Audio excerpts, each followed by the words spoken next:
Agora vamos ao nosso primeiro painel da manhã, depois dessa abertura, que nos emociona, nos deu conhecimento e nos empoderou para a gente continuar juntos, juntas, a nossa luta por direitos.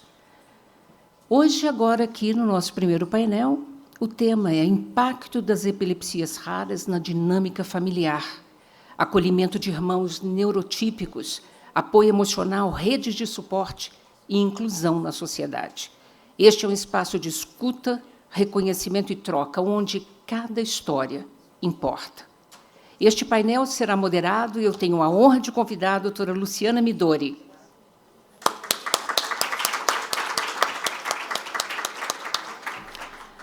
Ela é voluntária da ABE, integrante do Comitê de Epilepsias Raras, neurologista infantil e neurofisiologista clínica, uma profissional que acompanha e constrói junto com as famílias nas trilhas do cuidado.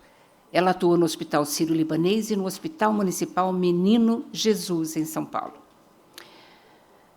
Antes de eu chamar o vídeo que teremos aqui, da senadora Mara Gabrilli, quero chamar também ao palco a Larissa Chaves, por favor.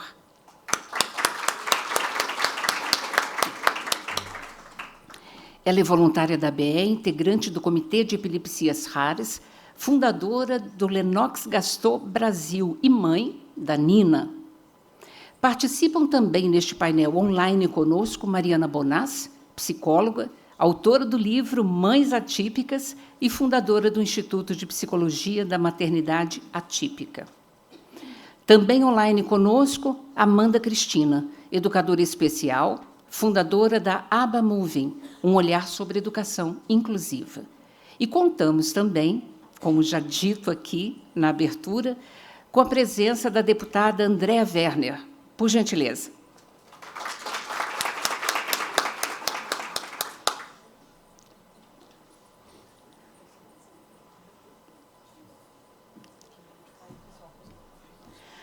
A deputada Andréa Werner, do PSB São Paulo, fundadora do Instituto Lagarta Vira Pupa, mãe do Theo, ativista por inclusão, direitos e políticas públicas para pessoas com deficiência e suas famílias. Agora eu tenho o prazer, por gentileza, vamos rodar o vídeo da senadora Mara Gabrilli, PSD São Paulo. Ela é psicóloga, publicitária, ativista incansável pelos direitos das pessoas com deficiência e doenças raras. Sua voz nos lembra que cuidado também é política pública e cidadania. Vamos ouvir o depoimento da Mara Gabrilli. Olá, eu sou a senadora Mara Gabrilli e é uma alegria poder participar, ainda que à distância, desse importante encontro promovido pela Associação Brasileira de Epilepsia. Antes de seguir minha fala, farei minha autodescrição. Eu sou uma mulher branca, tenho olhos verdes, cabelos castanhos claros nos ombros. Eu estou sentada numa cadeira de rodas e estou vestindo um vestido tie-dye com manchas laranjas, rosas, vermelhas, pretas, marrons, coloridas. Aqui o cenário é composto de quadros, uma parede amarela, plantas e prédios. Bom, eu quero parabenizar a ABE pela realização desse segundo simpósio Conhecer e Incluir Epilepsias Raras, um espaço essencial para dar visibilidade a temas que ainda são pouco compreendidos, mas que impactam de forma muito profunda a vida de famílias em nosso país. Quando falamos de equidade em saúde, não estamos falando apenas de oferecer o mesmo atendimento a todos. Equidade é reconhecer as diferenças e garantir que cada pessoa receba o cuidado que realmente precisa. E no caso das pessoas com deficiência e das pessoas com doenças raras, como as epilepsias raras, isso ainda é mais urgente. No Brasil, ainda convivemos com grandes desigualdades no acesso ao diagnóstico, tratamento e acompanhamento dos pacientes. E eu falo isso com muita propriedade, porque acompanho e trabalho há muitos anos pelas pessoas com doenças raras, inclusive quando presidi a CAS Raras, a subcomissão que nasceu para trabalhar de forma direcionada para esse grupo da população aqui no Senado. E, nesse sentido, é muito importante sublinhar que nosso trabalho não diz respeito apenas à saúde, diz sobre o acesso à educação, ao trabalho, à cultura, ao transporte, ao esporte, ao lazer. Nossa atuação ela precisa ser transversal. Esse é o verdadeiro sentido da equidade: oferecer as condições necessárias para que todos possam viver com dignidade e autonomia em todas as dimensões. E ao longo desses anos, atuando no Congresso, nós conseguimos jogar luz sobre vários temas pouco ou nada falados nesse universo. E eu tenho muito orgulho de falar que o colegiado Cas-Raras não é mais temporário, e sim permanente. Uma demonstração de compromisso que conseguimos despertar em nosso parlamento. E já reunimos especialistas, demos voz às famílias e organizações, promovemos reuniões com o executivo, com o judiciário, buscamos unir esforços multiprofissionais para preencher lacunas. Buscamos aproximar medicamento e tratamento de quem mais precisa, mas, sobretudo, aprendemos muito e trouxemos para mais perto da causa parlamentares de todos os partidos e vertentes. E essa união de esforços que faz a diferença. Aliás, não custa lembrar, as políticas públicas precisam ser baseadas em evidência, mas também em empatia. Antes de qualquer diagnóstico, há uma pessoa. Por isso, reafirmo meu compromisso com todas as pessoas que vivem com epilepsias e outras doenças raras. É para vocês que trabalhamos com compromisso, técnica, mas também com muito amor. Muito obrigada. Agradecemos o depoimento, o vídeo da Mara Gabrilli. Cada participante terá de 10 a 15 minutos de fala e, ao final, abriremos um espaço para debate, tanto com perguntas de vocês aqui, quanto do nosso público online. Doutora Luciana, a palavra é sua. Alô. Muito obrigada pelo convite. É uma honra participar desse painel. E eu vou começar fazendo a minha autodescrição. E eu sou uma mulher amarela, eu tenho cabelos castanhos e uso um vestido longo, azul marinho, e um blazer branco. E quando me convidaram para fazer parte desse painel, eu conversei com várias pessoas que estão aqui hoje e que estão online também, e eu sempre aprendo, todos os dias. Eu não sou uma mãe atípica, mas eu considero uma pessoa ativista pela causa, porque eu cuido muito de pacientes com doenças raras ou com outras condições neurológicas. E hoje, assim, antes de passar a palavra para outras pessoas, eu fiquei pensando como que eu iria introduzir esse assunto, né? Não sendo uma pessoa, uma família que seja atípica, mas eu acho que todo mundo aqui tem uma pessoa que ama que seja atípica, ou neurodivergente, como que a gente possa conversar.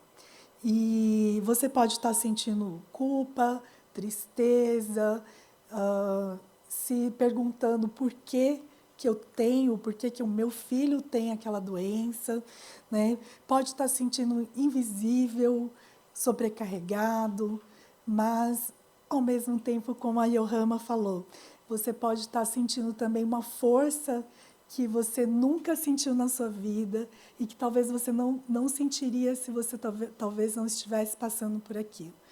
E por que você não pode passar por aquilo, né? E por que você é diferente dos outros? Então, isso a gente também tem que lembrar, né? Por que eu sou mais especial que qualquer outro? né? Então, acho que essa jornada é individual, de cada família. E, falando das famílias atípicas, a gente tem diversos tipos de famílias, né? 2 pais, 2 mães, um pai e a mãe, uma mãe solo, tios, avós ou tutores, né? Então, independente disso, a gente vai estar aqui conversando, né? Nós temos psicólogos e educadores, famílias, deputada, senadora e todos aqui da plateia. Então, muito obrigada e acredito que a gente vai aprender muito a partir de agora. Eu chamo aqui a Larissa, que é acho que já foi apresentada, e ela é da família Lennox Gaston.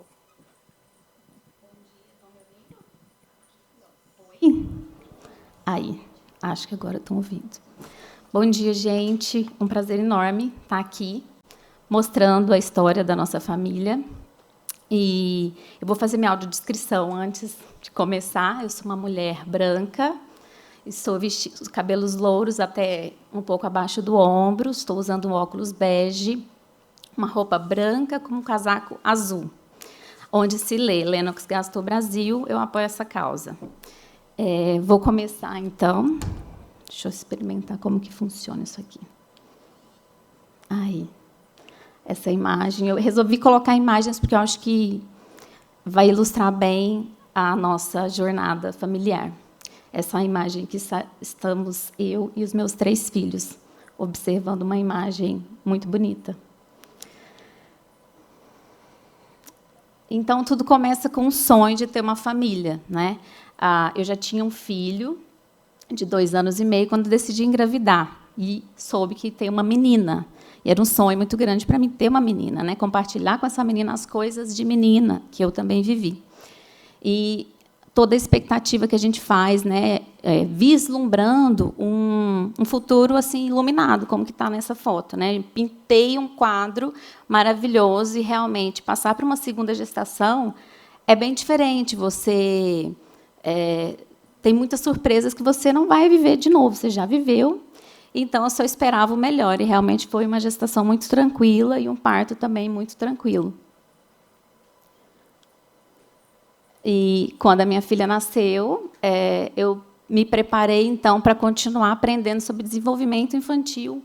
E o meu maior foco era observar e intervir o mínimo possível, porque eu acredito na força das crianças, que elas podem se desenvolver bem. E a Nina, nessa época, estava até 1 ano de idade, uma criança que se desenvolveu dentro dos marcos, muito bem acompanhada por profissionais da saúde, da educação, e uma criança alegre, carinhosa, uma criança doce, que todo mundo adorava colocar no colo, porque realmente ela era muito gostosa, muito maravilhosa de estar perto.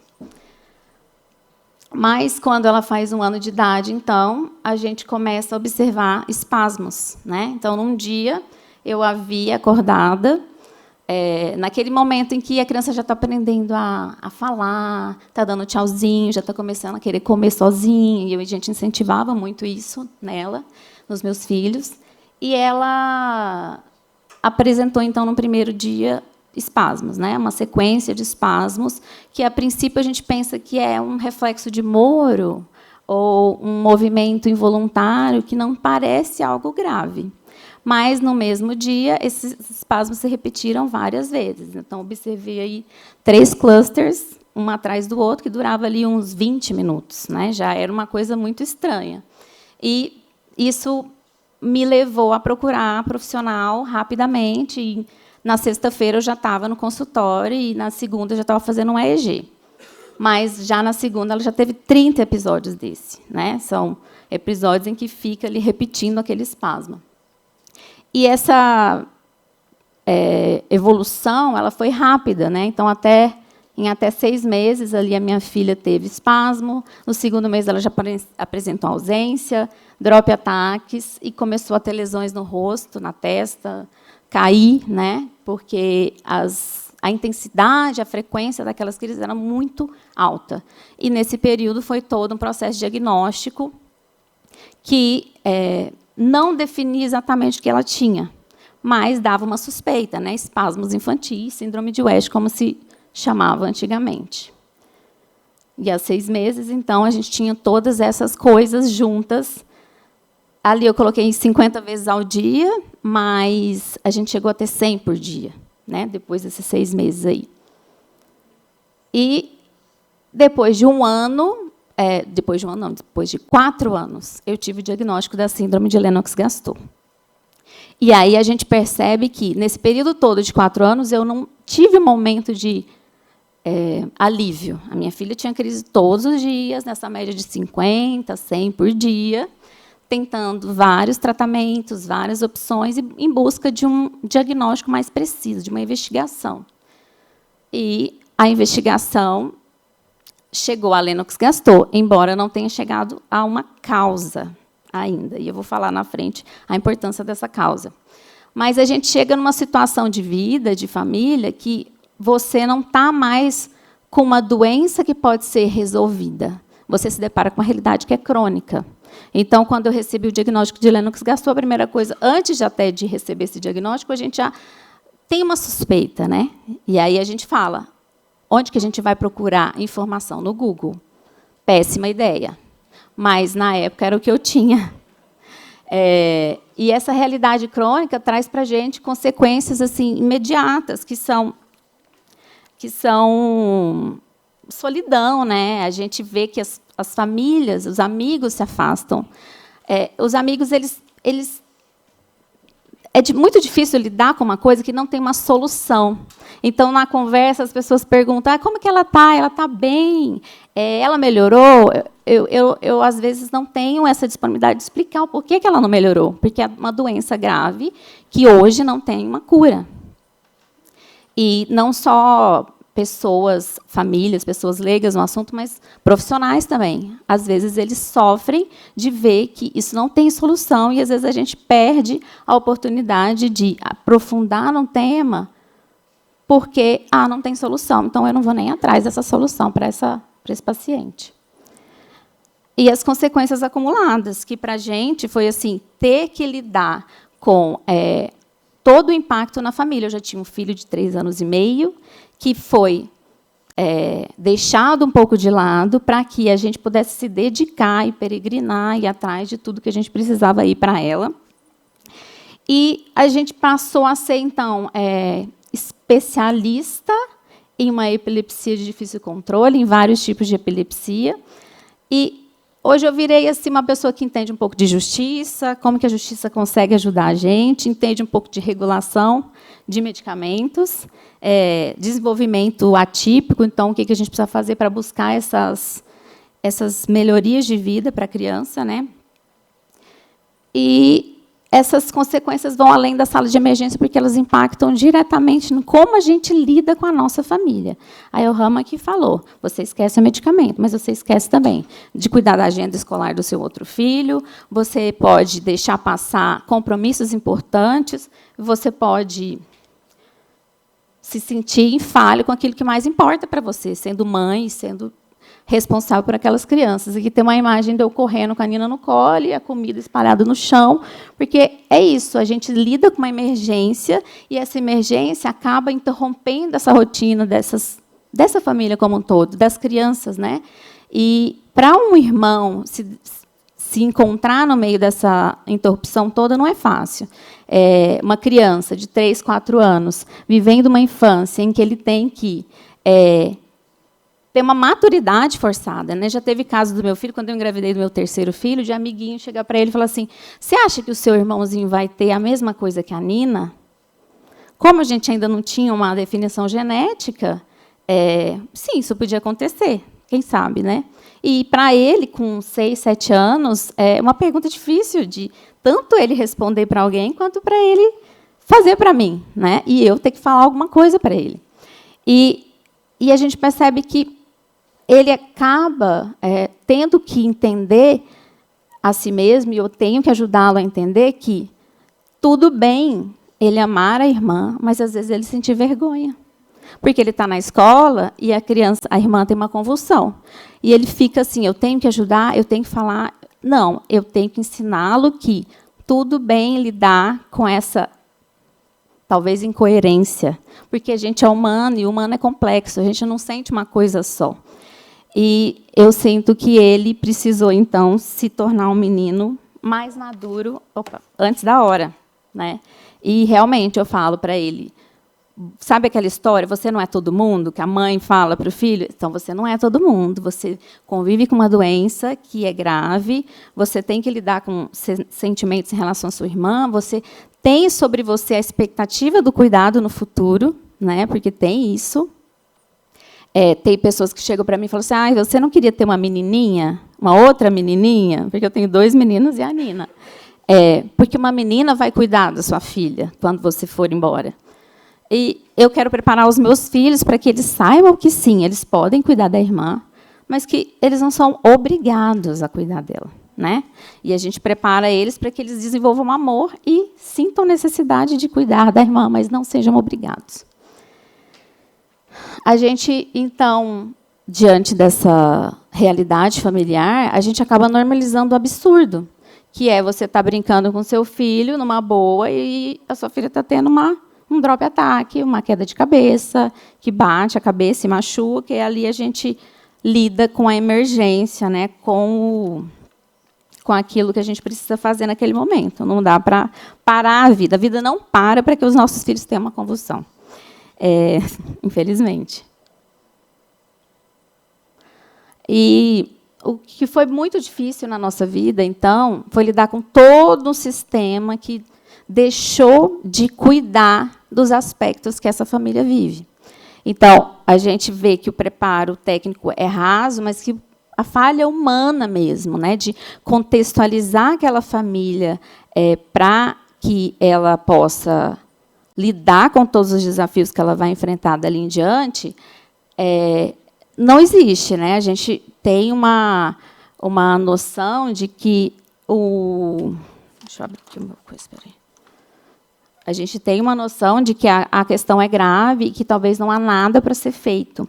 Mas, assim, há algo a ser feito. A gente está aqui justamente porque a gente sabe que tem muitas coisas a ser feitas. E a gente falha no contato com essa família, né?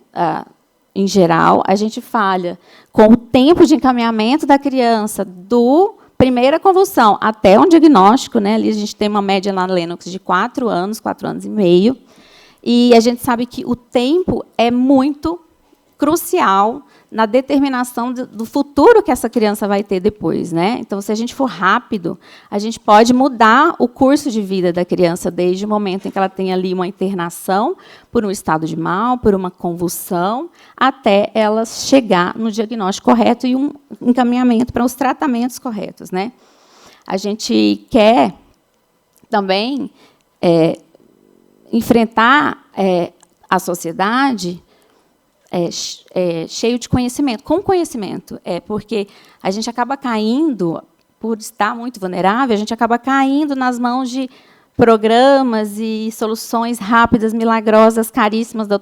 A deputada está aqui, ela fala muito disso, de soluções para o autismo que vendem como uma solução milagrosa, mas a gente sabe que o problema é complexo, e as soluções também vão ser complexas. Então, essa mercantilização do sofrimento deixa as mães desesperadas e, às vezes, vendem o que têm para ir atrás de algo que ainda não tem nenhuma comprovação científica. Eu ouvi muito isso, mãezinha, não tem mais o que fazer. Já ouvi de auditor de plano de saúde, eu não vou te encaminhar para tal lugar, porque sua filha já chegou no máximo e não tem mais o que ser feito. Então, não vale nem a pena você ir passar para um centro de referência, por exemplo, de epilepsia. Então, eu vejo que a falha com o paciente, ela também é a falha com a família. E eu tive sorte, porque eu tenho rede de apoio, eu tenho um emprego, eu tive o suporte emocional, meu marido me ajuda, ele não ajuda, né? Meu marido é um parceiro mesmo. E a minha área de formação, eu sou formada em farmácia, não atuo mais na área já há bastante tempo, mas isso me ajudou a dialogar com os médicos, me ajudou a entender, será que esse efeito que a minha filha tem, será que não é da medicação, será que não é da interação medicamentosa? Então, eu tive sorte, porque tem toda uma rede de coisas que a gente precisa para que a gente consiga conduzir a vida dos nossos filhos e da nossa família de uma forma mais digna, né? Aí eu vi que a sorte não é suficiente, porque eu lido com outras famílias que não têm o que eu tenho. A maioria não tem o que eu tenho. A gente tem mães que vivem sozinhas, que não têm o apoio de um parceiro. E, às vezes, tem mais de um filho, tem que abandonar o emprego. Então, assim, a gente precisa munir as famílias de recursos, não só técnicos e médicos, mas de recursos emocionais, sociais, e para dar uma solução simples para cada um desses problemas, eu penso que, dentro da família, o que eu faço para os meus filhos é mostrar uma consistência afetiva. Eu não digo para eles que não vai doer, o que vai doer. Eu não minto para eles, porque eu falo para eles, não, vai doer. Passar por uma crise vai doer. Ver a sua irmã sofrendo vai doer. Ser excluído dos amigos, participar das coisas sociais que eles convidam as famílias, vai doer. Os seus amiguinhos não quererem vir em casa, vai doer.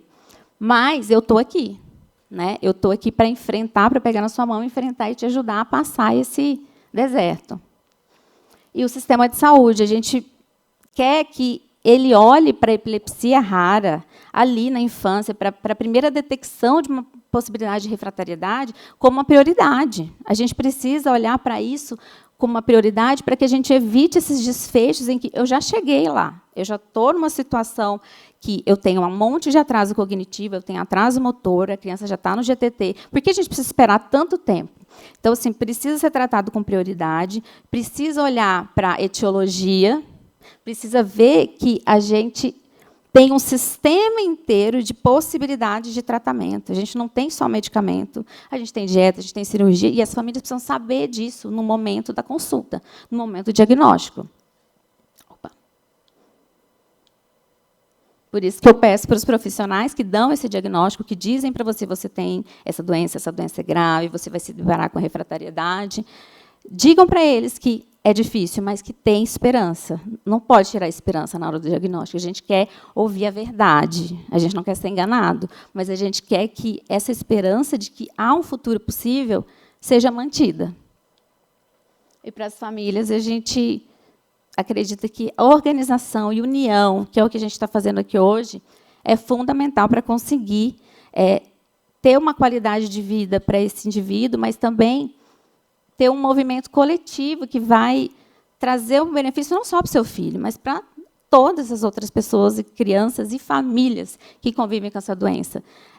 A gente conseguiu, ano passado, então, realizar o seminário Lennox-Gastaut, mas tudo começou com a ABE, tudo começou participando dos raros, vindo no simpósio ano passado, encontrando esse pessoal todo, Dani, doutora Cris, doutora Dani, mães de epilepsia, nível Colim, todo mundo que tem uma epilepsia, a primeira coisa que faz é ir atrás dela, e ela manda as famílias para esses grupos de epilepsias raras. E começou com um sonho. Essas são as mães que estão hoje como voluntárias. A gente está na diretoria da Lennox-Gastaut, iniciando um movimento estruturado. E a gente teve esse seminário esse ano, dia 31 de outubro, presencial, com o apoio de políticos, o senador Flávio Arnes, dentro do Hospital Pequeno Príncipe, que é uma referência em tratamento de epilepsia de difícil controle. Então, a gente teve ali o apoio de profissionais que disseram para a gente está com vocês, é possível enfrentar essa doença, e é possível também pensar em, já que a Lennox-Gastaut é uma evolução de outra epilepsia de difícil controle, será que a gente consegue diminuir, então, a chegada dessas crianças e dessas famílias na Lennox-Gastaut? Porque a gente tem gente que chegou no nosso grupo de acolhimento com 47 anos de idade, uma pessoa que hoje, para a gente, é uma inspiração, uma família que é uma inspiração, que não soube que existia uma etiologia que podia ser buscada, até hoje. Agora ele vai começar a buscar. A gente tem pessoas que estão vivenciando crise convulsiva há anos e que nunca foi dito para ela que ela precisa fazer uma cirurgia, só pode fazer uma avaliação para cirurgia. Então, assim, a nossa união, junto com as famílias, traz não só informação, mas traz também essa noção de que há possibilidades. O mundo não acabou para nós. A gente ainda quer viver com qualidade e a gente ainda quer fazer essa doença ser melhor para nós. A vivência dessa doença ser um pouco melhor e, quem sabe ainda, a gente conseguir a cura dessa doença. No seminário, a gente teve essa frase de uma cardiologista que tem uma filha com Lennox-Gastaut, e ela disse: o mundo não está preparado para ver a criança convulsionando. Mas a gente vai sair para o mundo, porque os nossos filhos querem. Né? A Nina está aqui no projeto de skate adaptado, a doutora Lu me apresentou, e a gente vai para o mundo, porque a gente quer ir para o mundo, a gente quer dizer que estamos aqui, somos vistos, estamos organizados. Essa aqui é a nossa família Lennox-Gastaut, que a gente tem 50 pessoas, mas a gente tem muito mais. A gente acolhe pessoas de diversas etiologias, que às vezes não foram diagnosticadas ainda com a Lennox-Gastaut, mas que estão, talvez, num processo de transição, e pessoas que não têm para onde ir, porque elas não têm um grupo formado ainda, e que buscam a gente, porque a gente sabe que não dá para ficar sozinho, não dá para enfrentar algo tão difícil, tão devastador do ponto de vista sistêmico, né, para a família inteira, sozinho. Então, a gente recebe todo mundo e, juntos, a gente está conseguindo caminhar em direção a um futuro mais digno e com menos falhas, né, aí para a vida das nossas crianças. É isso que eu quero dizer. Muito obrigada.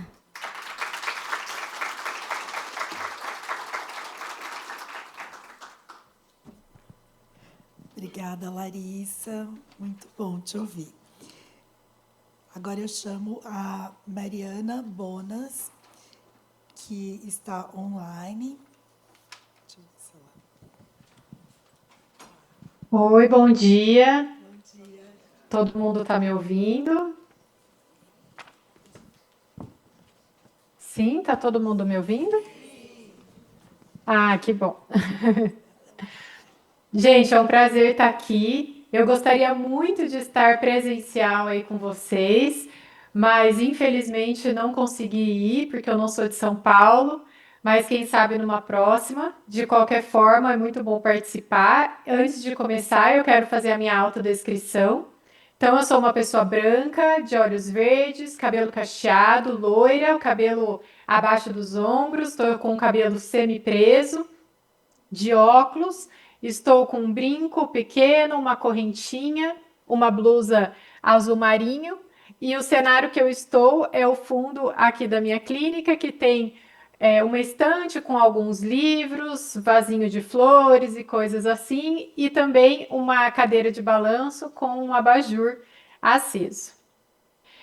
E hoje, quando eu conversei com a doutora Luciana, ela me pediu, assim como o Daniel também, que viesse falar um pouco sobre o que eu vejo nas mães atípicas, principalmente nas famílias de modo geral, mas eu, enquanto psicóloga que atendo mães atípicas na clínica exclusivamente, eu percebo, e acredito que todo mundo aqui também veja isso, que na nossa sociedade, na grande maioria dos lares, são as mães que cuidam dos filhos.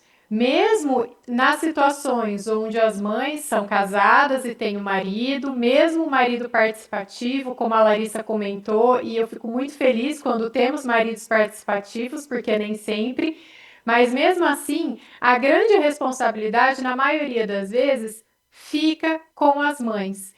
E aí, uma das coisas que a doutora Luciana me perguntou era quais eram os sentimentos mais comuns entre as famílias e as mães de pessoas com doenças raras e com epilepsia. E o que eu percebo, não somente nos meus atendimentos, mas também em diversas rodas de conversas, em grupos de supervisão onde eu faço com psicólogos que atendem outras famílias atípicas, é que um dos sentimentos que prevalece é o medo. Medo do imprevisível, medo das crises que podem acontecer e, como a Larissa comentou, que as crises vêm de repente, você não sabe quando, o mundo não para que as crises aconteçam, então a vida está acontecendo em volta e você tem que sair correndo, acudir o filho. Culpa também por achar que podia ter feito algo de diferente, ou então, nossa, será que eu que gerei isso no meu filho? Será que essa síndrome ou doença rara que o meu filho tem foi culpa minha? Claro que não, nós sabemos, mas muitas vezes as mães sentem esse sentimento a exaustão emocional muito maior do que a física, na maioria das vezes, porque uma vez que as mães são as principais responsáveis, elas cuidam de tudo, tanto as coisas que as pessoas veem, como o que as pessoas não veem. Então, eu sempre gosto de dar o exemplo assim, que é completamente diferente. Você pegar o seu filho, pegar a mochila dele e levá-lo para a escola, e você acordar 1 hora ou até mais antes, pensar no café da manhã que essa criança vai tomar, no lanche que ela vai levar para a escola, no uniforme, o que que ela vai fazer depois da aula. Então, vai precisar ter mais troca de roupa naquela mochila, vai precisar ter um almoço, porque às vezes a criança não pode comer qualquer coisa, e organizar tudo isso para então acordar o filho. Isso eu estou falando quando tem um filho, né? No caso da Larissa comentou que são 13, então a gente multiplica essas tarefas. Acordar o filho, dar o café da manhã, trocá-lo, penteá-lo para então pegar a mochila e ir para a escola. Só que todas essas coisas que eu falei, né, no segundo exemplo não são vistas. O que é visto é só você pega o filho, pega a mochila e vai para a escola. Então, a exaustão emocional, ela é muito grande. E nos casos das pessoas com quadros de epilepsia, eu também percebo o estado constante de alerta das famílias. Muitas mães, elas falam assim para mim: "Eu não consigo dormir, porque o meu filho, ele tem crises na maioria das vezes dormindo. Então, quando ele está dormindo, eu tenho que ficar acordada em alerta para ver se ele não vai ter nenhuma crise. E quando ele está acordado, eu preciso estar acordada para cuidar do meu filho." E nem sempre as famílias têm rede de apoio. Tem não só rede de apoio no sentido de ter, por exemplo, a escola pode ser uma rede de apoio, a terapia pode ser uma rede de apoio, mas também a rede de apoio ali do dia a dia, de estar presente, de dividir com essa mãe esses cuidados que acontecem. E muitas vezes essa mãe deixa de trabalhar porque precisa cuidar do filho, mas também não tem como se sustentar, fica dependendo do governo, ou então ela até consegue sair para trabalhar, mas aí está em constante preocupação de se esse filho está sendo bem cuidado, se a pessoa que está com ele está atenta a todas as situações. E tudo isso gera um sentimento muito grande de solidão. A Johanna também comentou isso na abertura. O quanto você se sente sozinha, porque muitas vezes, quando chega um diagnóstico, você não conhece ninguém que tem alguém com aquele diagnóstico.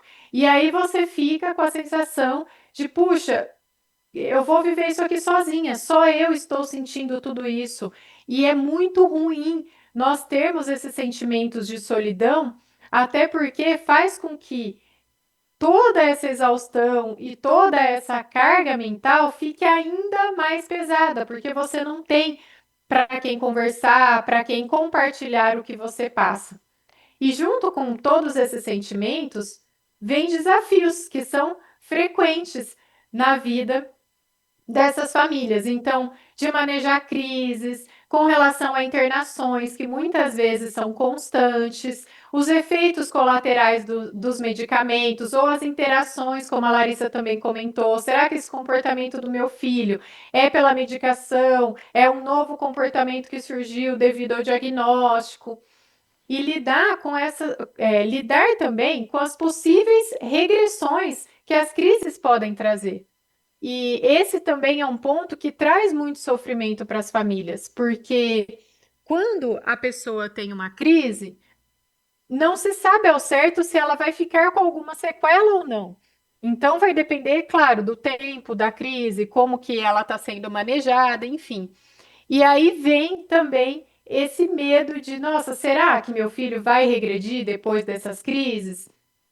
Será que ele vai ter um quadro de saúde mais grave por conta dessa crise?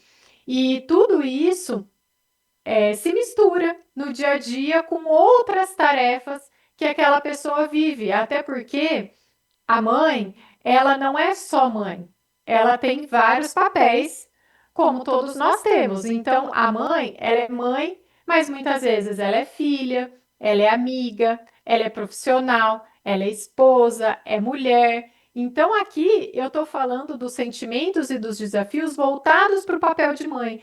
Mas a gente não pode esquecer que essa pessoa tem todos esses outros papéis que ela também precisa lidar e que muitas vezes é deixado de lado, principalmente o papel de mulher. Ou porque ela sente que ela não tem o direito de se cuidar, como se fosse assim: ah, se eu vou me cuidar, significa que eu estou descuidando do meu filho. E isso não é verdade, porque o autocuidado é importantíssimo.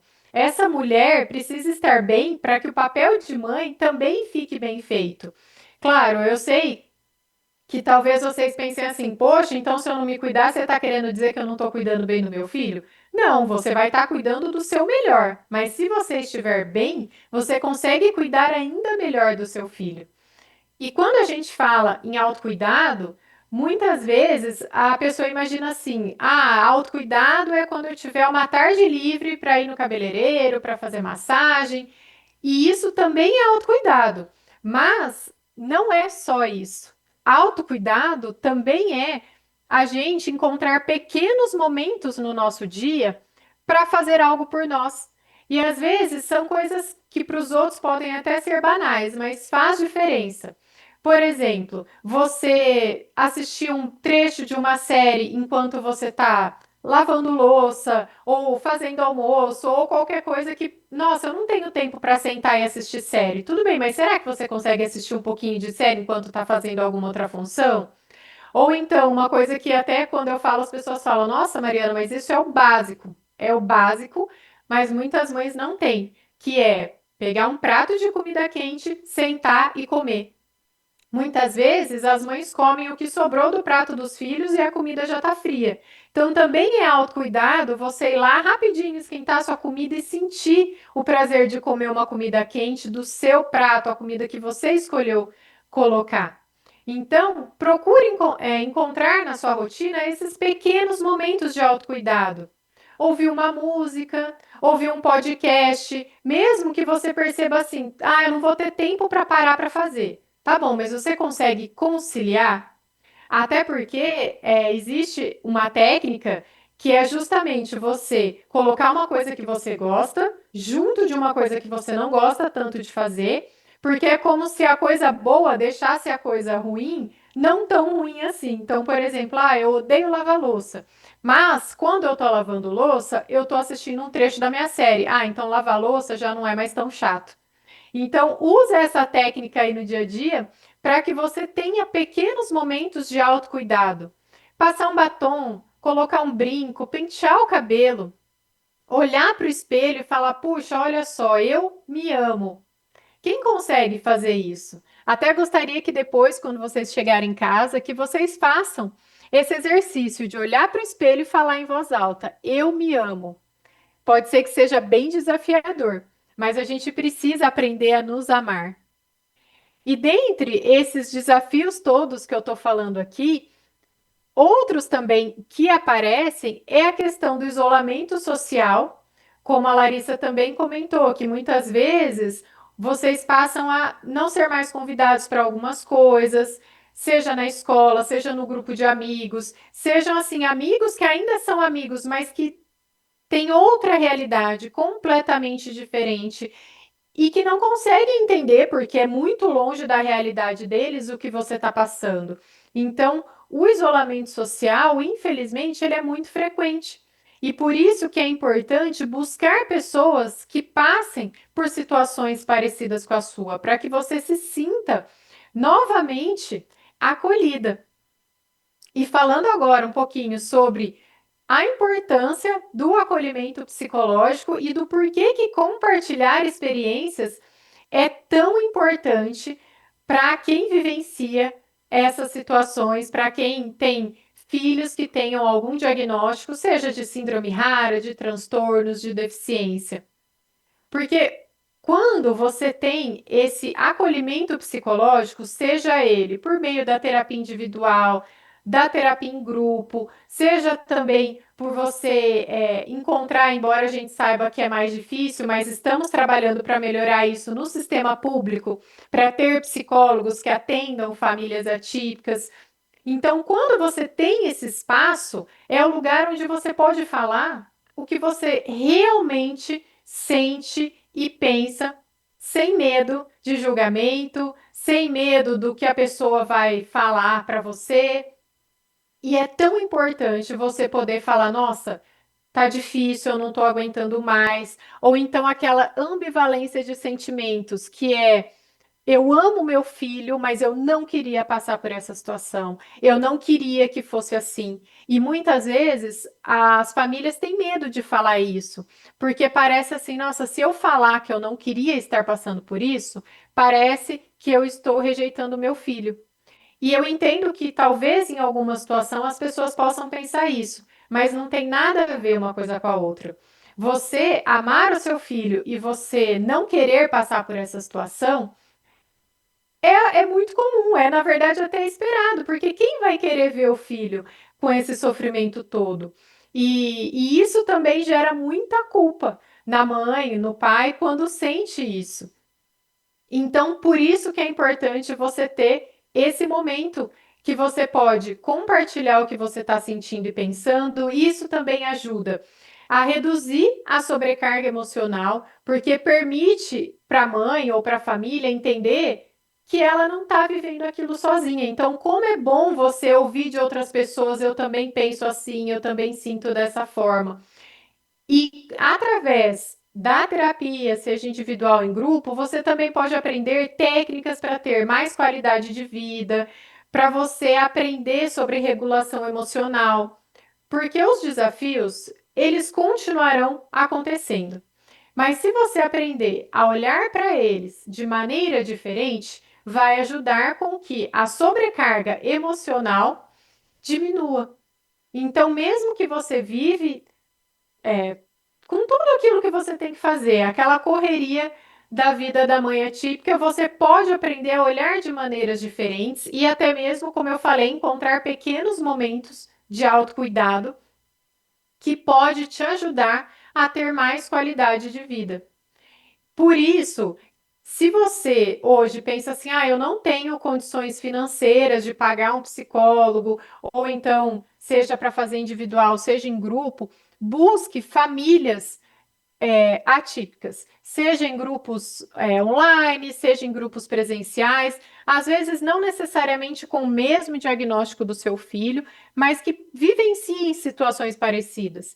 Porque isso vai fazer com que você se sinta pertencente a um grupo. Então, às vezes, aquela sensação de: nossa, os meus amigos, que eram amigos antes, podem ser amigos hoje, mas parece que eu não me encaixo mais tão bem com eles.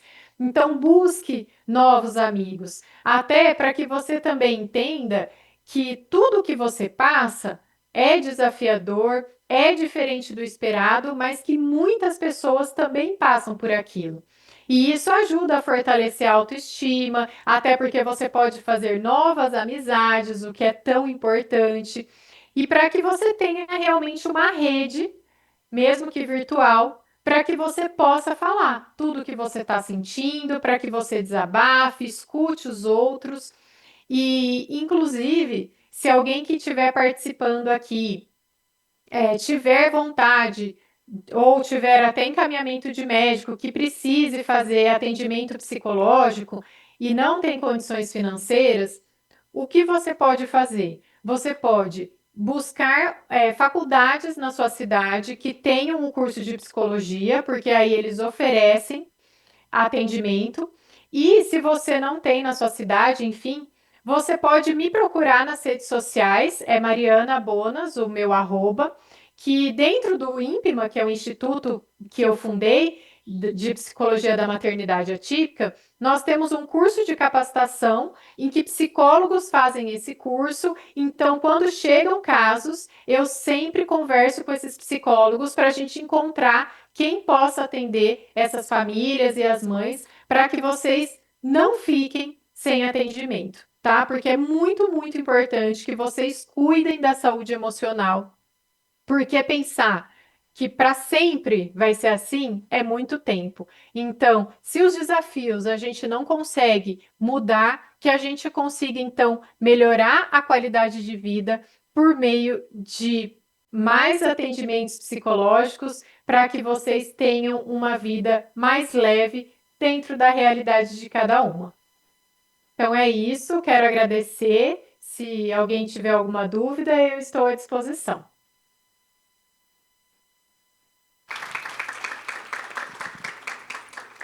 Muito obrigada, Mariana. Ela tem esse livro e eu já li tudo, é excelente.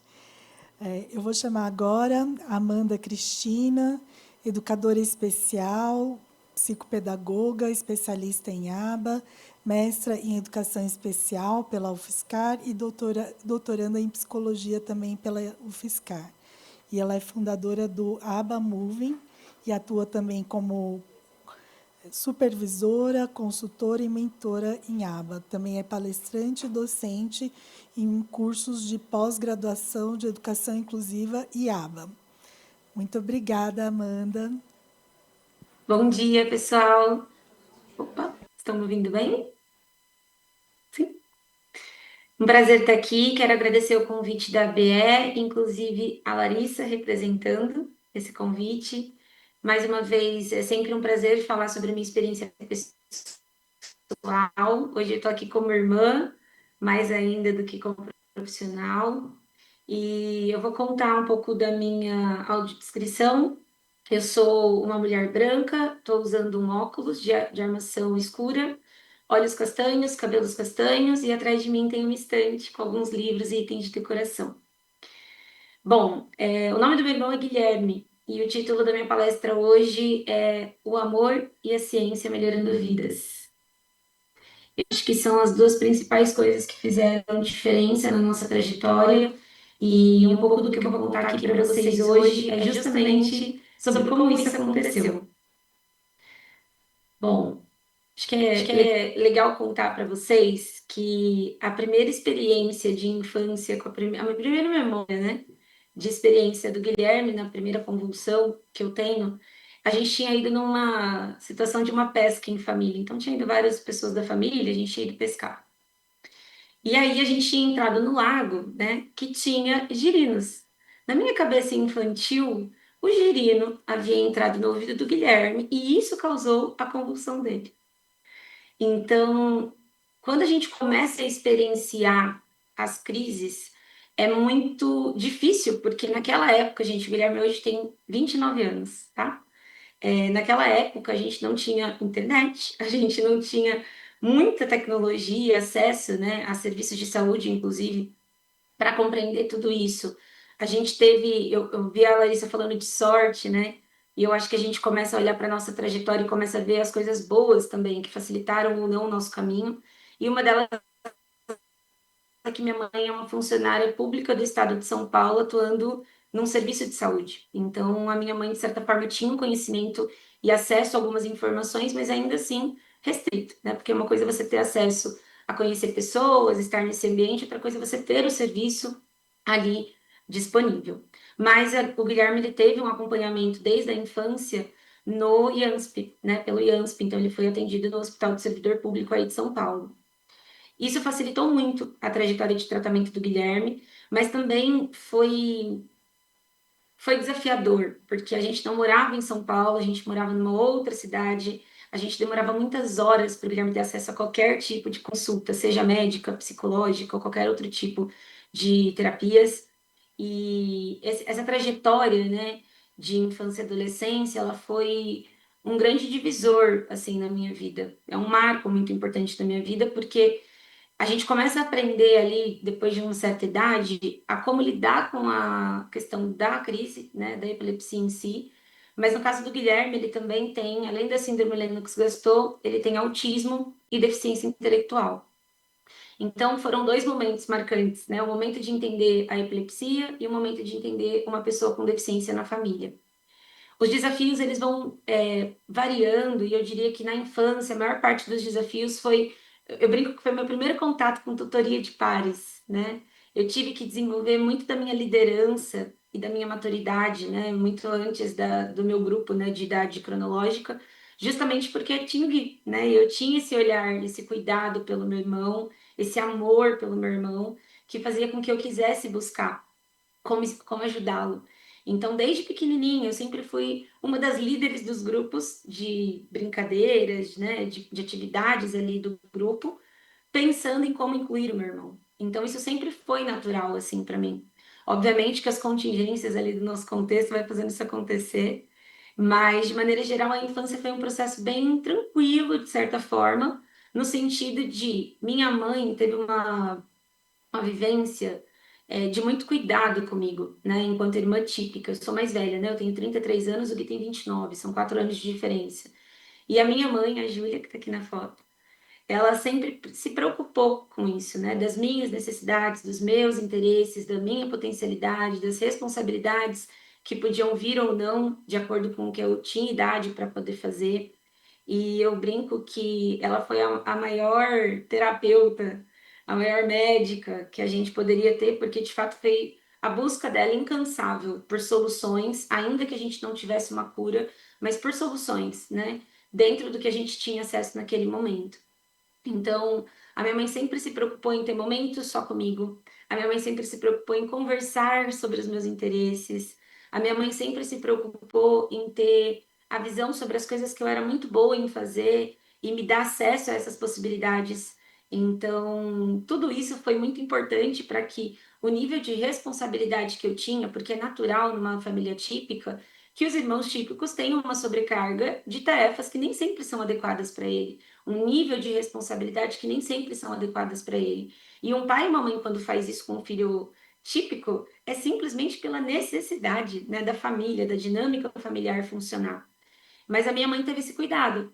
E um dos cuidados que ela teve também foi de colocar sempre o Guilherme como o Guilherme. O Guilherme não era pessoa com deficiência, o Guilherme não era pessoa com epilepsia, o Guilherme era o Guilherme.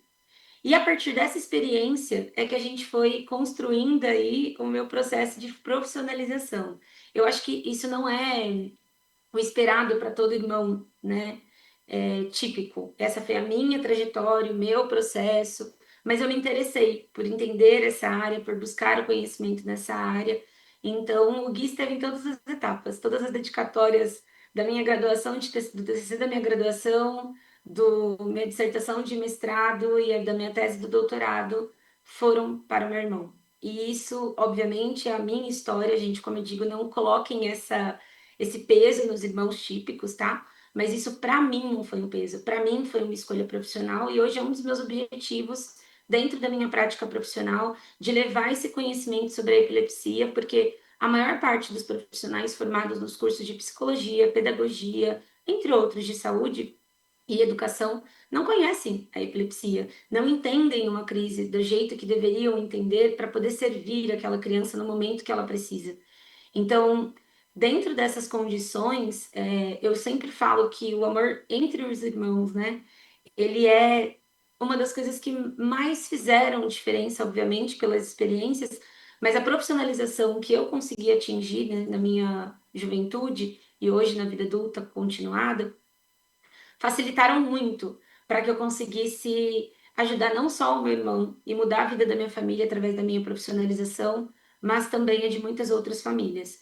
Então, hoje, dentro do trabalho que eu desenvolvo, eu sempre estou levando esse conhecimento sobre epilepsia para as pessoas que passam por mim, para as famílias que passam por mim.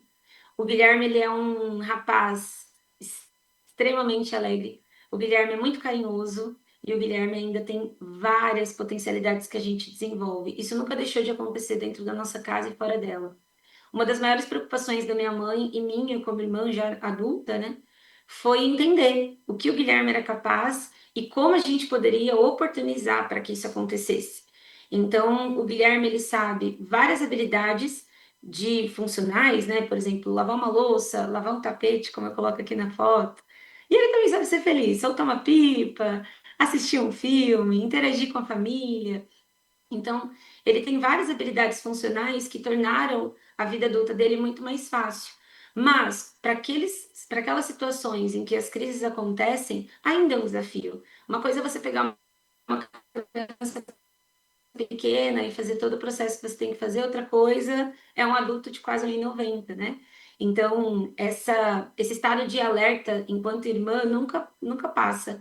A Mariana comentou das famílias que não dormem, a gente também, como irmã típica, quase nunca dorme, a gente está sempre atenta, né? O estado de alerta, ele acontece para a família como um todo.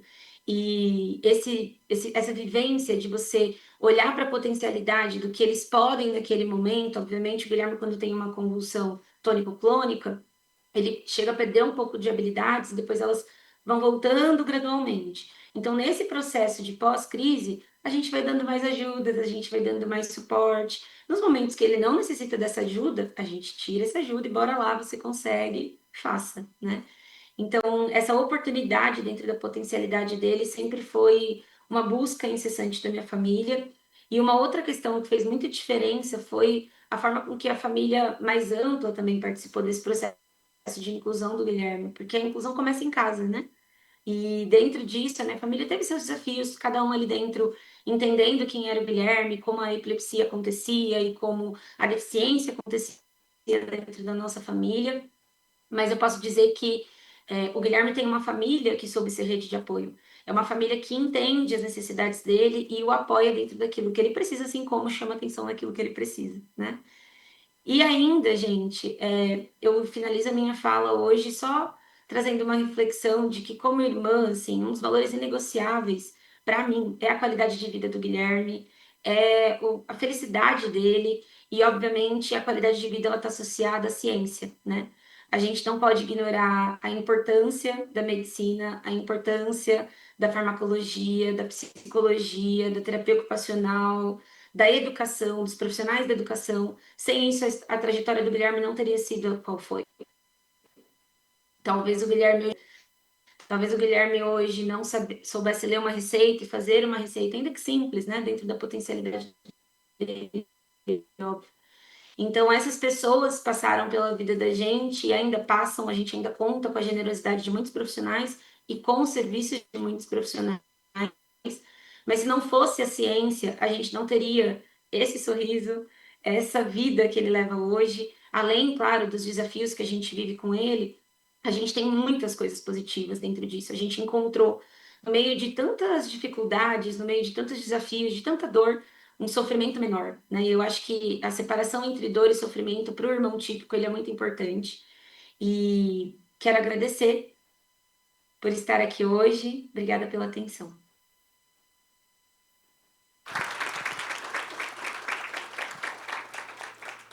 Muito obrigada, Amanda. Quem quiser segui-la nas redes, ela tem a educadora especial. E antes de chamar a deputada Andréa Werner, quem quiser fazer perguntas, escreve no papelzinho, entrega para a Mayra, tá? E, bom, a próxima fala é da deputada Andréa Werner, que é jornalista, ativista e política, é deputada estadual por São Paulo, pelo PSB, foi graduada em jornalismo pela PUC de Minas Gerais e fundadora do Lagarta Vira Pupa, mãe do Theo, adolescente com autismo. E ela também é ativista pelos direitos de pessoas com deficiência, autistas e doenças raras. Conheço a Andréa desde a época do Instituto, antes de virar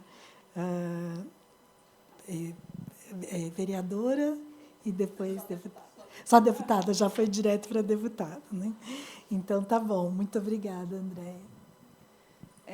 Obrigada pelo convite para estar aqui. Sempre que vocês me chamarem, eu venho. Podem contar comigo. Eu queria pedir desculpas por falar sentada hoje. Juntou uma semana que foi muito exaustiva, com uma troca de medicação que eu fiz, e esses óculos, que eu estou ainda me acostumando com eles, eu tive medo de cair na escada aqui. Então, deixa eu ficar sentadinha, porque eu estou meio... eu não vejo direito profundidade, eu estou me acostumando com esses óculos ainda, tem só um mês que eu comecei a usar. Eu sou uma mulher de pele branca, de olhos castanhos, cabelos castanhos lisos um pouco abaixo dos ombros, estou com uma camisa cinza, um cinto marrom, uma calça jeans escura e um sapato marrom. E o meu nome em Libras é um W que sai da testa e faz um mondinho assim. É um prazer estar com vocês de novo, ver tantas carinhas conhecidas aí no meio. Eu cheguei aqui, de alguma forma, porque eu tive um filho que foi diagnosticado aos 2 anos com autismo. O Theo, hoje em dia, é um autista nível 3 de suporte, que não fala, que tem deficiência intelectual e que vai precisar da nossa ajuda para o resto da vida, né? Então, eu sempre brinco que eu malho, não porque eu gosto, aliás, eu odeio, mas é porque eu tenho que estar bem até os meus 110 anos de idade, como os velhinhos japoneses, porque o Theo vai precisar muito de mim por muito tempo. A minha relação com a epilepsia começou de forma bem traumática, na verdade. Quando eu tinha 10 anos, eu morava no interior de Minas, em Governador Valadares. Quem, por um acaso, passou naquela região sabe que é o inferno, é tipo Ribeirão, assim, gente, de calor. E aí, o único lugar da casa que tinha um ar-condicionado era o quarto dos meus pais. Quando meu pai viajava a trabalho, se metia os 4 filhos no quarto para dormir com a minha mãe, para ficar no ar-condicionado. E aí dormia um na cama com ela e os outros em colchões, assim, em volta da cama. E eu lembro que o meu irmão mais velho, por um acaso também se chama Guilherme, estava deitado no colchonete nos pés da cama da minha mãe, do lado de um baú onde ela guardava roupa de cama. E eu lembro que a gente apagou a luz para dormir, e aí eu comecei a escutar um toque, toque, toque, toque, toque. E a minha mãe, porque mãe é mãe, né, gente? Jamais saberei de onde minha mãe tirou isso. Minha mãe já começou, Guilherme, Guilherme, Guilherme. Acendeu a luz, o Guilherme estava convulsionando.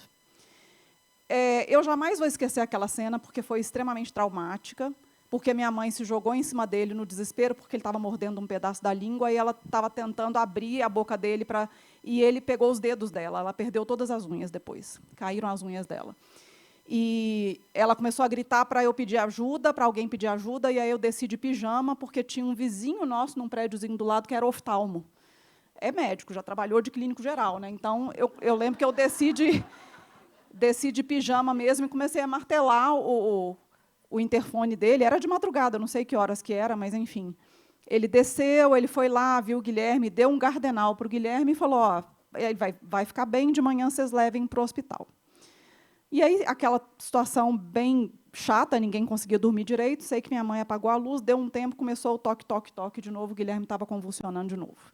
E aí já levaram o Guilherme para o hospital, eu fui dormir na casa da vizinha, eu tinha prova de história no dia seguinte, que eu não consegui fazer a prova de história, e, no final das contas, o meu irmão teve neurocisticercose, que é o ovo da solitária na cabeça.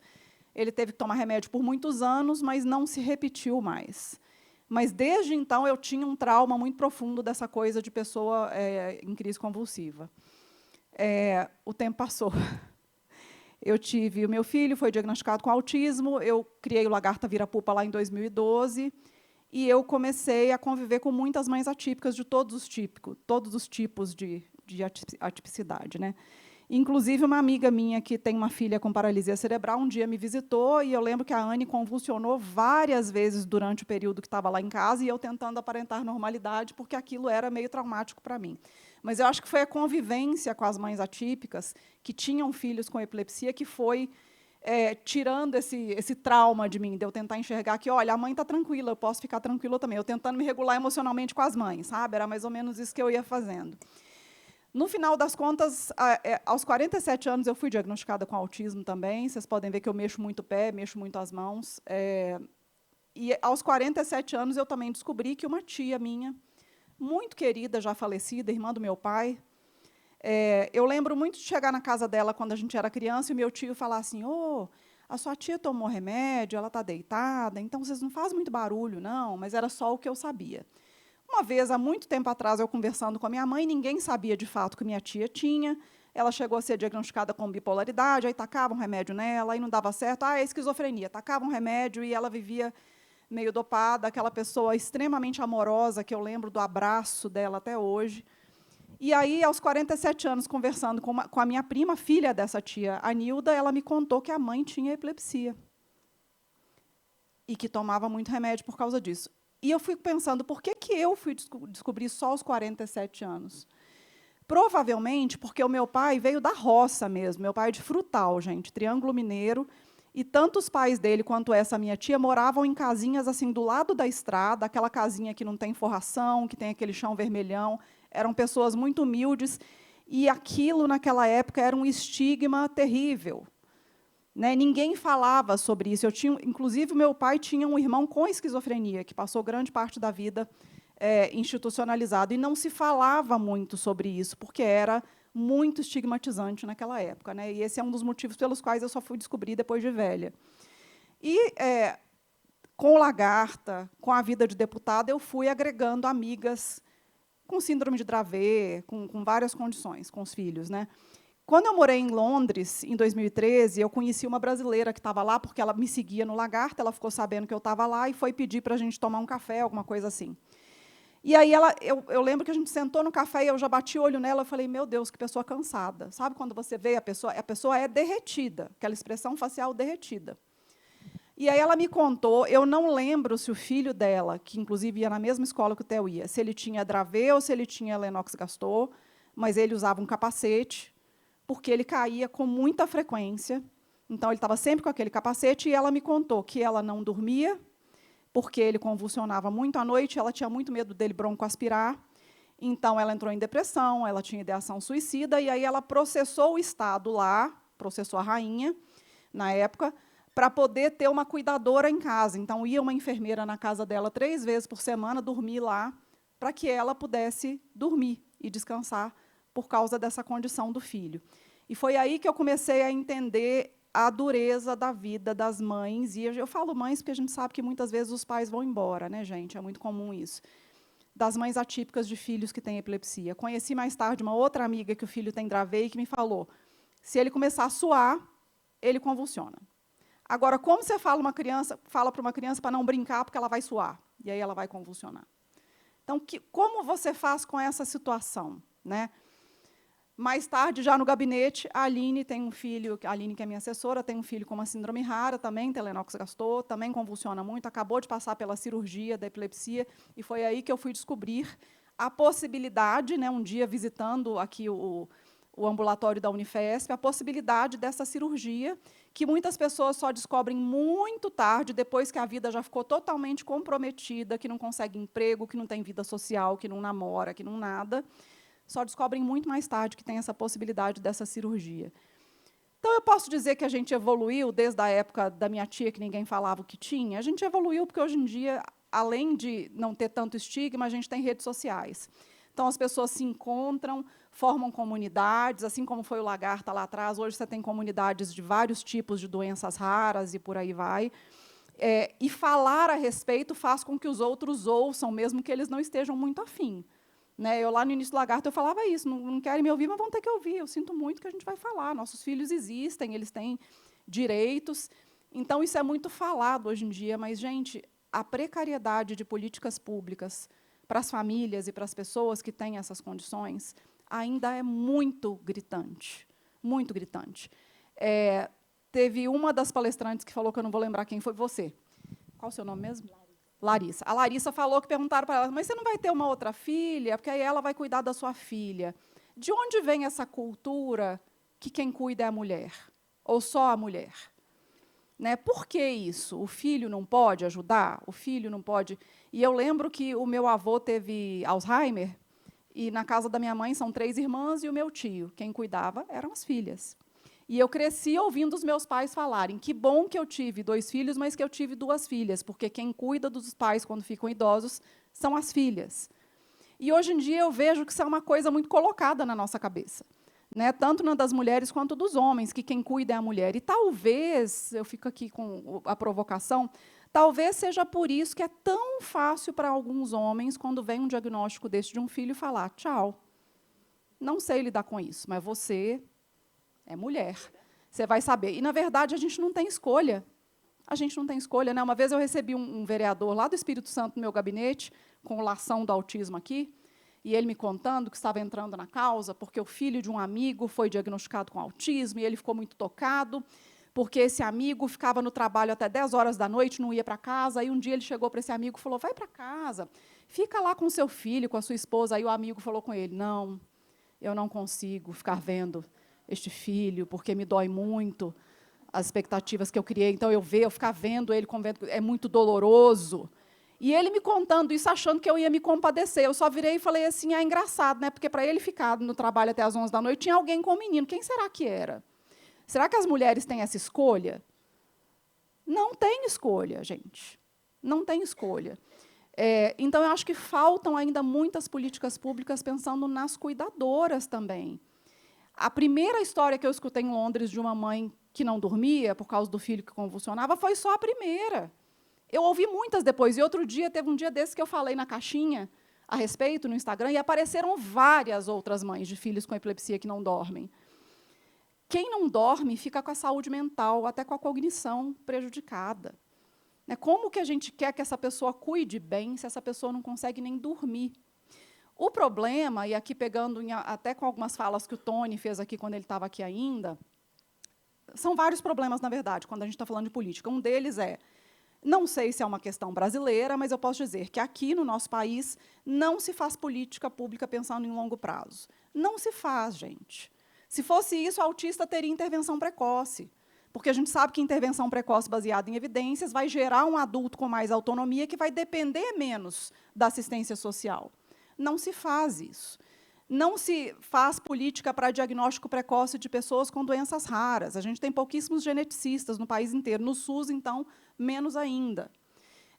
Não se pensa no longo prazo. É tudo no curto prazo. A gente está aí com uma falta crônica de terapeutas ocupacionais e fonos no país inteiro e ninguém mexe a bunda para fazer nada a respeito. Eu já falei com o secretário da Saúde e da Educação aqui no Estado e eu já falei lá em cima também em Brasília. Porque você tem que incentivar a formação nessas profissões, e aí só daqui a uns 5, 6 anos a gente vai ter a resposta para isso. Não se faz isso. Então, isso é um problema. As cuidadoras estão sobrecarregadas, fora todas as outras questões que eu já falei. Se inaugurou ontem aqui em São Paulo a Casa da Mãe Paulistana, que, teoricamente, é um lugar para dar esse auxílio psicológico para as mães, e eu espero que, de fato, seja, porque eu nunca vou ser uma política tradicional, né? Eu sou uma mãe, eu sou autista também. A gente está muito cansado de fumaça, sabe? De inaugurar as coisas, fazer aquele auê, chamar a mídia e sair na mídia, e aí você vai descobrir que tem uma fila de 600 pessoas e ninguém vai conseguir ser atendida no final das contas, né? A gente precisa de dinheiro na política pública. E o problema, que é uma das coisas que mais me traz sofrimento sendo deputada, tendo entrado nesse sistema, é que nós, eu, o meu filho, vocês, os filhos de vocês, são vistos como aquela linha vermelha no fim da planilha. É o gasto. É assim que nos enxergam. Então, qualquer política pública sem dinheiro não vai fazer grande efetividade, não vai fazer grandes diferenças. A gente precisa do dinheiro, mas, na hora, ninguém tem. E ninguém é o executivo, porque quem faz o orçamento é o executivo, é o prefeito, é o governador, é o presidente e seus ministros.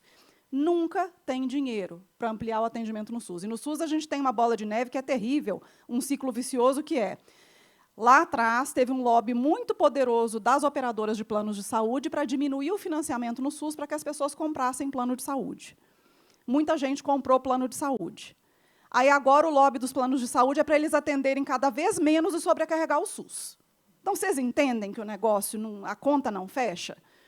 A gente aprovou aquela lei lá do rol exemplificativo em 2022, muitas mães acorrentadas na frente do STJ. O STF veio agora e falou, não é bem assim, não. Tem que cumprir aí mais uns 5 critérios para o plano de saúde ter que pagar o negócio que você precisa.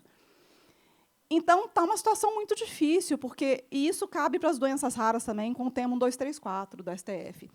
Com a desculpa de precisamos diminuir a judicialização, você está dificultando o acesso à judicialização e não indo na raiz do problema, que é por que o remédio para doenças raras é tão caro, por que é tão difícil para as pessoas terem acesso, por que os planos de saúde descumprem a lei, os planos de saúde descumprem a lei, com frequência não são punidos, porque a agência reguladora não faz nada, porque está aparelhada, assim como a maioria das agências reguladoras.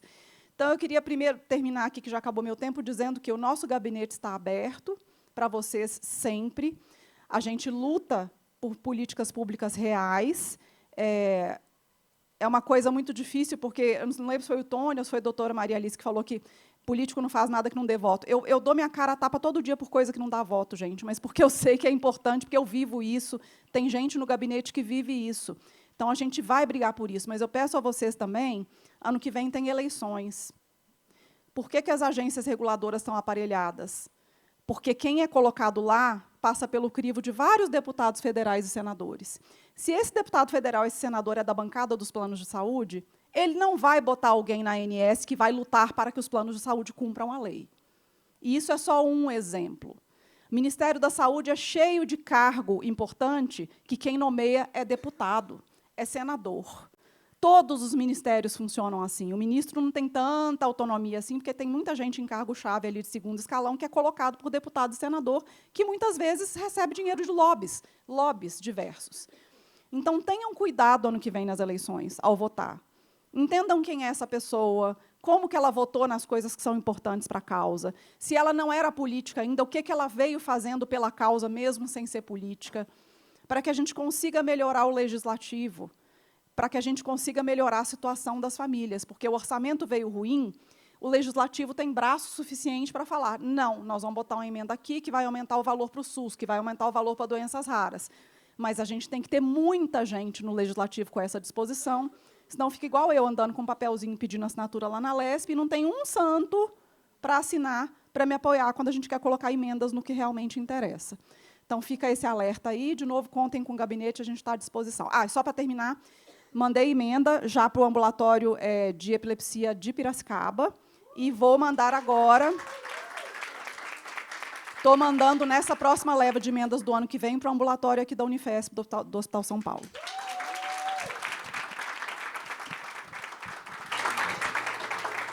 Muito, muito obrigada. Queria ter uma pergunta, se alguém tiver, e a gente vai para o coffee break. Bom, como a gente está bastante avançado na hora, vamos para o coffee break. Quem quiser fazer uma pergunta, procure a gente. Obrigada.